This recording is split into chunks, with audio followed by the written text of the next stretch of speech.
Acción. You can ask these questions in Spanish. If you write them down, yes.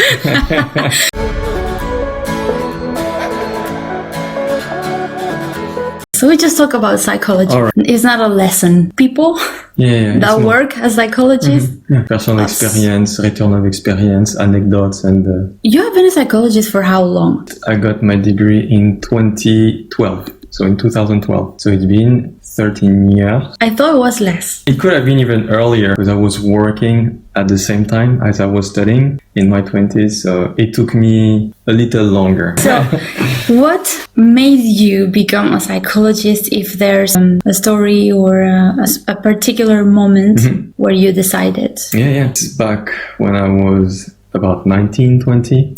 At the time, I was a missionary.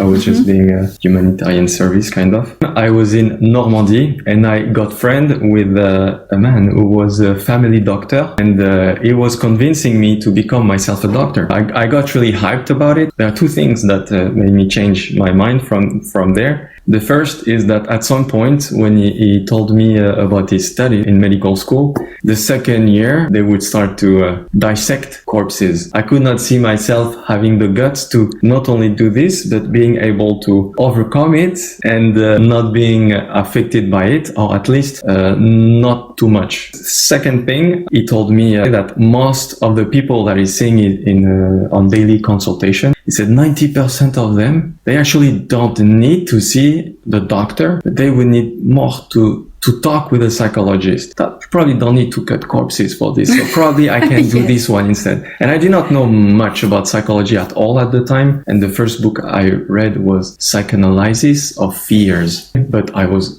far away from knowing what means psychology, what it implies. Because I studied sociology, economics, and politics in high school. And I remember the teacher saying like, sociology is like the psychology, but of society. As if it was going to help us understand better, because I was just like, okay, I still don't get it. Something similar happened to me, because we choose, but we not necessarily know about being a psychologist. We just go.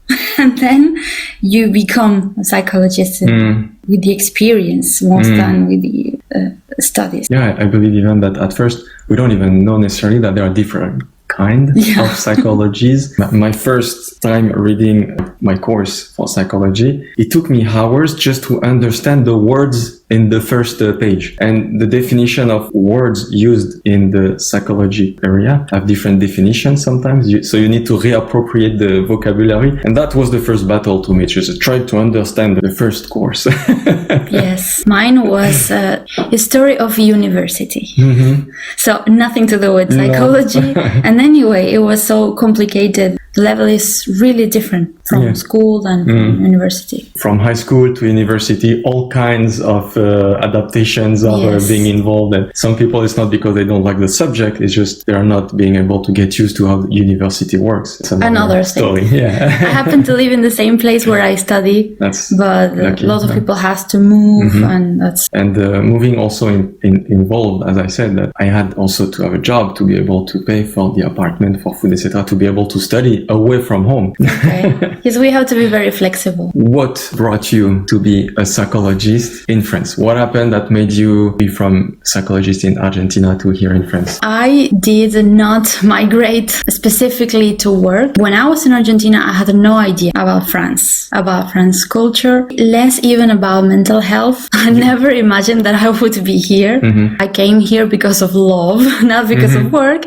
But once I was here, I thought I have to do something about this. It has always been my passion. The path hasn't been easy. There is lots of procedures, the homologation process, the language barrier, the cultural differences. It's also enriching. As a migrant, you have to grow and unlearn what you already know. I know I can offer a lot, but also I have a lot to discover. I came here like a baby, not being able to speak. All the things you share about studying in France, I don't know, or about how you insert in the work world. I feel like I'm a bit behind.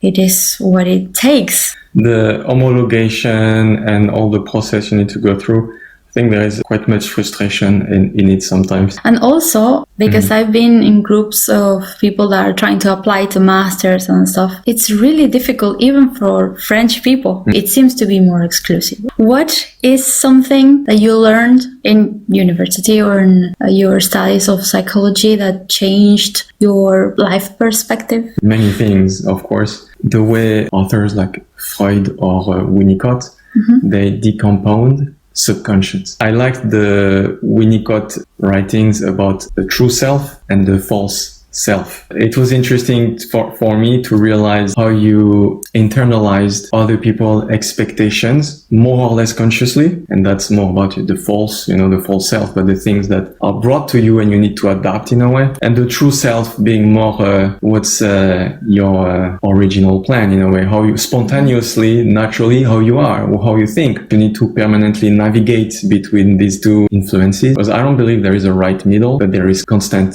search for balance. It helped me reflect on myself, and it's also something I use just listening to people when they come in a consultation.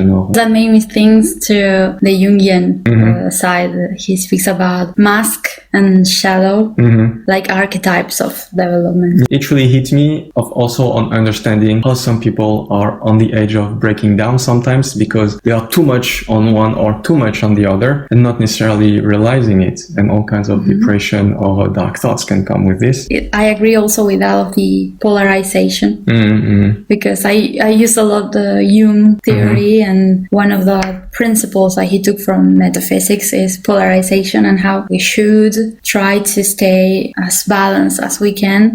Jung actually is one, I have a quote from him: the subconscious is built like a language and everybody has its own language. And it was for me to understand things like dreams. You see these books about interpretation of dreams, but then when you realize that everybody has his own language, so what can be true for one person, it doesn't represent the same thing for another one. He talked about the archetypes that are pre-concepts, but then how you recreate something of that in your own psychic reality. Yeah, how you appropriate it. Yes, that's the archetypal image, and that's going to be different. What has surprised you the most about working as a therapist in France compared to Argentina? I think it's the relationship with therapy itself. In Argentina, it's more an everyday life thing. There's lots of psychologists, different theories, more access. I don't know if it would be the same in big cities, but here, this rural, small place we are, people ask for specific things. A burnout, I want to stop smoking, or fix my kid.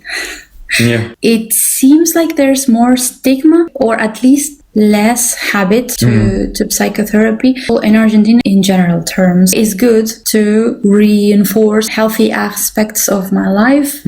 I'll go and everyone goes, so there must be something about it. I don't know if it's worse or better. It's just different, and that makes me adjust how I speak about psychology and how I work. It is true. Here it's not that spontaneous. What do you see mental struggle you see emerging more and more these days? There are not so many new topics, but if there is one is coming more, it's harassment in school, but also at work. And usually it is not well handled, that being at school or in companies or societies in general. And there are some kinds of prevention informations, but not when it's happening. When practically it's happening, everybody's in the denial. It's a problem that exists, but we don't want to have. We don't want to be involved or responsible, in terms of structure organization, putting the fault on the person who is the victim of the harassment. Like, you're overreacting, you're exaggerating. And when it goes very bad, that's when people are reacting too late. We should have seen it coming, etc. And the other outcome, people start to react to the aggressions of being harassed. So it looks violent sometimes. It can be violent. It can be worse, but it can be a physical harm. And all of a sudden, people are just like, oh, no, that's so bad. That's a behavior. You don't do this. It's big hypocrisy. in both outcomes. Most majority of the times, it's still being dismissed the wrong way. I love working with teenagers. They're more open to new perspective. The problem is when the context is not worse in a bullying situation. You still have the same school, you still have the same group. Sometimes it's as you say, they are very spontaneous, and yet sometimes it's the opposite. You really need to dig and work with them for a long time to just get a few words out, because Yes. it's not always easy, but sometimes It's it very depends. artisanal. Yeah, You have to create something. Yes. What have your patients taught you that has stayed with you beyond the therapy room? I learned a lot from them because I have people from a lot of different countries. They speak Spanish, English, or French. So there are people that work in arts, in science, in the agriculture. It's amazing to open a little window to their inner houses, help them organize a bit, and then see them continue by themselves. It's amazing. But what stays with me the most, I think, is how they make me come back to what is essential, because sometimes we are very focused to do more things, to produce more, to be more productive. And each session is a mindfulness thing that you have to be there fully present with all your attention, no distractions. Something unique happens there, and it changes me every time. It makes me question my own values, my own perspectives, my own desires.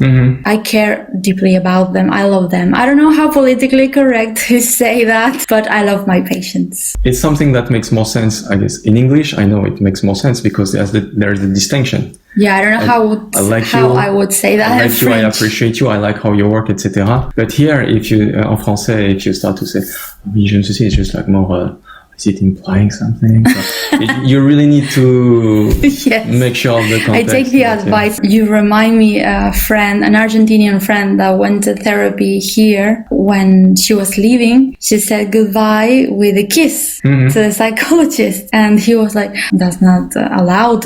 We cannot do that. So she was feeling that bad that she couldn't even come back. And there was like a cultural difference there. Of course, here, I'm not greeting any people I work with in psychology, therapies or what, we don't do that. And what if they do? It has happened sometimes, especially children, because when they are used by their parents, you say goodbye to grandma. So the kids they're used to this. So spontaneously they're going to say au revoir, and they think they need to, but according to the situation, you let them do or not. The thing is it appropriate? I think it's also important to humanize a bit our profession. If not, we still have this stigma. It's a human being that works as a psychologist and can make a mistake also. That's something important. I try to break these stereotypes, because I know the French stereotype of the psychologist. How is it? But you're laying down on a couch and the therapist is going to be like, talk to me Smoking with a pipe. Yeah, maybe, why not? Even though it's very often will end up that we talk about childhood, it's usually not something that I bring up. Yeah, also I don't use the couch thing, so they feel more spontaneous and, as you say, more human, closer. If your inner child would see you working now, what do you think he would feel or say or think about what you do? Would see this as boring. You would think, What he would like to do. All I wanted was to play and have fun or do something funny. And this is not, it's like all serious, etc. Well, it's not always so formal, but we usually talk about serious, important topics. Yes. That's why people come. You would just not get what's happening, why it's happening. So you changed a lot since you were of a course. kid. I didn't.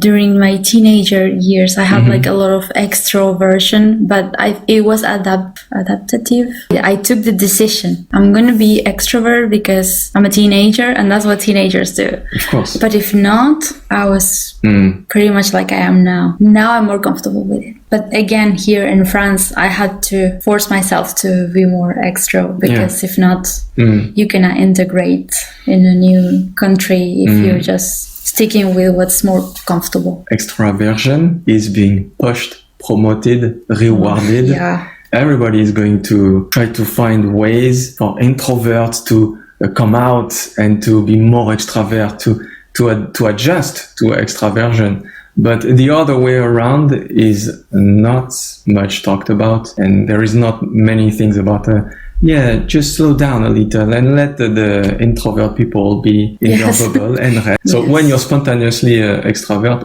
you don't even ask yourself. It's easy. You're just like, you just need to adjust your level of energies. But when you're an introvert, it's more like how often and for how long I can do this, and then how much time do I need to recover doing other things. It has to do with the fact that we have to produce, and we all have to have these animals characteristics of the initiative. It's really difficult when you're an introvert because a presentation in school is very difficult. A job interview, any kind of competence. If you are not good at these things, you are left out. I don't believe introverts are less productive than extroverts. It's just that you'll hear about it when it's an extrovert being productive.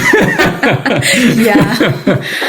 For someone who is considering therapy for the first time, what would you say to calm their fears and doubts? I wouldn't try to calm their fear and doubts. They shouldn't be expecting a magic trick to calm them. If there's something that you feel it needs to be seen or discovered, explored, you go. It's going to be a safe space. No one should judge you. It's a place for you to explore what's really going on and to make a more conscious choices. Just do it. Just do it. Yesterday you said tomorrow. And it's not going to be easy. That's another thing that we don't talk about a lot, how it's a romantic thing. I go, I feel better, I talk about my feelings and they tell me what to do and my life sorted out. It means that you have to meet parts of yourself that you haven't seen for so long, and that can be a huge pile of garbage. You not necessarily have to clean all the garbage, but at least see it and recognize it. In today's society, and I guess for a long time, people tend to do the easy way. If it requires an effort, you really need to be in conditions, environment and setup where they will feel supported to do it, because otherwise people are just, I don't want to do it. I'm not going to be doing it. If it's difficult, no. Yeah, can I have a medicine that does A it? pill. Can I have a pill that does it for me? And it's the same for most things. Weight loss is the other big thing. We talk about it a lot recently with, I forgot the names of the medicine that... Ozempic. Ozempic. And you can talk about all the things that would need to be done to lose weight. There's, I tried everything. I did all the efforts. It's not working for me. There is something special about me that makes that it doesn't work. I don't understand. I eat nothing and I gain weight. And what does these pills do? They reduce appetite. The difference is that the pill made them want to eat less. They were not able to make the choices by themselves to be able to eat less. And in therapy, it's the same. They would like the easy way. Someone does the thing for me, so I don't have to do it. Yes. Or I won't have to have the choice. It's just going to happen. So can you just snap your finger? Yes, a patient told me, could you hypnotize me and like reprogram, rewrite erase my memory? Yes, and no. But even if I could, let me get my red little flashlight. Just look at the light and flish. Yes, I don't think it's good. What advice would you give to young psychologists or young students of psychology that are just starting? Listen to everything we talked about today. Yes. Follow us, subscribe, and like.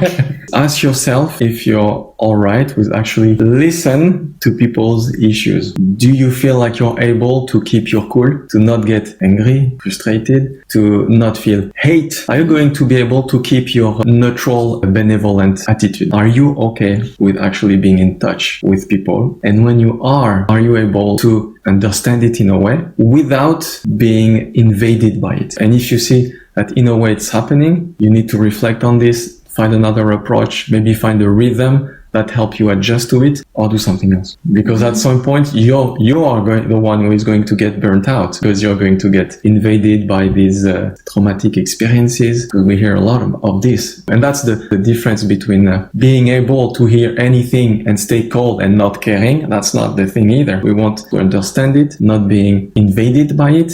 We're accompanying this person on the path, but we're not suffering this path. It doesn't affect us, but that doesn't mean that we don't care Exactly. about it. There are some cases, even if you are very good at dissociation, you keep thinking about it out of the session. It's not like other jobs. Your entire soul is committed. That we cannot work with every kind of people. If you realize that you happen to not like one of your patients, how are you going to be able to help a person that you don't like? You can check that with yourself, but if not, there are millions of other psychologists. Exactly. Yeah. And that's the difference with the doctor. They have to take care of anyone that presents to their practice, but we get to choose. And they get one to choose. good thing of not being a doctor. But not choose because we're picky, but because we realize that it's not going to match. It can evolve over time. It can change. But it's good to be aware of your limits. Like you say, we can't force ourselves. It's not possible in our professions. How do you take care of your emotional well-being? I take care of myself a lot. I'm my priority. An immediate thing after a heavy day of work, moving, dancing, or going for a walk. It seems cliche, but even a short walk can help. And if something stays with me after a few days, thinking about a session or a person or something, I like sharing with other colleagues what we called in Jungian psychology co-vision. Mm-hmm. So we talk about our cases. Mm-hmm. This idea of having a community of psychologists, even if they don't work with the same theory, or even this having, of course, my personal therapy and supervisions. Another advice for the for the young psychologists. And that's that to talk with other psychologists is also important sometimes with to us. to deload. And also to be able to have a different perspective. And sometimes they might not tell you what to do, but it helps build up your reflection. And that's important to do this with someone who also knows the job. One of the other advices, remember to take in account other theories, other perspectives that it's not necessarily your favorite or the one that talks to you most. But there are some interesting principles that can help build your reflection and how you build your tools and your approach, your therapy. Sometimes you realize all the tools I have on this specific person, it's not giving the same results. Yeah. So I need to adjust and I need to have all these other resources. What's one myth about therapy or about therapists that you would like that it stops? I would like people to stop thinking that people who goes to therapy is because they are weak, because that's the mindset here. It's like, why do you need to go see a therapist? You don't have the mental power. Mm-hmm. You don't have the inner strength. You can't solve on your own. It's because, and I believe it's because these people did not get to experience their limit. Over the time, you see these same persons change their mind once it's their turn to experience their own limit. It would be as if you broke a bone in a car accident. Oh, you're so fragile, your bones should be harder. Focus and they will stick together. Yeah, exactly. But when they have a car accident themselves and they break something, just like, oh yeah, it's true that it's can be rough. It can break. I did not realize, There is the part you can handle. There is the part that is out of your limits. Before it's for crazy people. Yeah, also. Yeah, now it's for weak people or for kids. Fix my kids, not me, I'm fine. Yes. And it's the same, like fix my husband, fix my wife, fix my friend. He should see a psychologist. Me, I'm good, I'm fine. I'm on the highway of goodness and perfection. Everyone but me. Yeah. In what ways do you think technology and social media are reshaping the way people relate to themselves and others? In many ways. The bright side would be that we have this access to good resources, online psychotherapy, podcasts, lots of information, self-help tools. The non-very bright side is that this kind of hyper connection makes us forget real or physical connections. Mm-hmm. This danger of trying to replace everything with technology. I talk about my problems with ChatGPT. Our body keeps being the same after many, many million of years. We still need touching, smelling, exploring, moving. Technology is cutting a bit with all of that. So I don't even have to go any place. I can order this. I don't have to talk to people. I can talk to ChatGPT. And then your real physical world is really small. It's a bit scary. Like in this movie, Ready Player One, that everything is done through this VR and you have the clothes that makes your brain believe that you're doing something, but you're not. It's an extreme, but how far away is it from now? And you miss the meaning of what is happening here and now, and it's very surprising to see people over-connected with strangers or people they've never seen, and completely becoming foreigners to the people who are in their house. Yes, it's scary. In therapy itself, people come just to sort out things as quick as possible, avoiding discomfort. There's a schedule. You're not being good enough. You're wasting time. Our own complexes are serving this agenda that we hear. We are, in a way, lucky to belong to a generation who lived the switch with social media and technology. We knew two worlds, and we still have references of before the shift. I remember going to school, we didn't have phones or ChatGPT. We did all our university without ChatGPT. We're incredibly intelligent. What role do you believe psychology could play in creating a more compassionate and conscious society? Helping understanding others. If people were more empathetic, people were able to understand and appreciate the experience what people are living, feeling, going through, it would help them maybe be nicer, more patient, adjust a little more. But this implies that the person has good intentions. I wish it was enough to just know and understand other people, what they are living, what they are going through, to have a good influence, like you say, in society. I hope it's going this way, but I don't think it's enough. If everyone will be dealing with their own pile of garbage, exactly, I'm going to be less influenceable because I know my insecurities, my shady side that could prevent natural social disasters. Of course, if people heal themselves, they can be of a better influence. It's true. It starts with oneself. If you could give one heartfelt message to the world about emotional health, what would it be? You can feel better. Whatever is the situation, there's always a parallel universe where things are different and you can move that direction. Something that I always say to my patients and clients is nothing is set in stone. Everything can change. It is difficult. It takes time. It's not a matter of status in terms of money or I have to have this house or this partner. If it's something that gives us hope, is that maybe someone somewhere is starting to ask, how am I really doing? Am I being emotionally responsible? Am I living my own life or someone else's? Because if the answer is no, from within, from this place of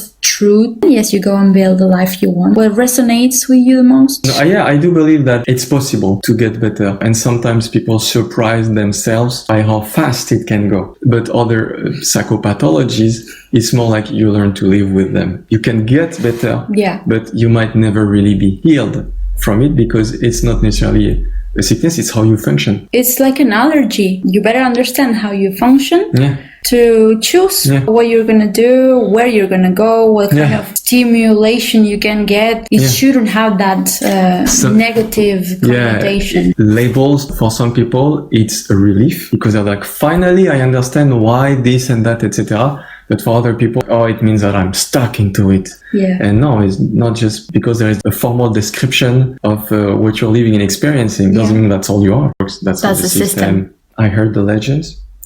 And I choose to believe. A goodbye to Uncle Tom or whatever, you know. And Uncle Tom is a bit polemic. But drifting. Okay. We're going to cut all that part. So, JC, I don't know who is going to see our eternal video. We should clarify that English is not our first language. I think it was obvious, at least to me for the first second, because I was going to talk. We can cut. Don't worry, we can cut all of this. We'll cut all the parts we talk.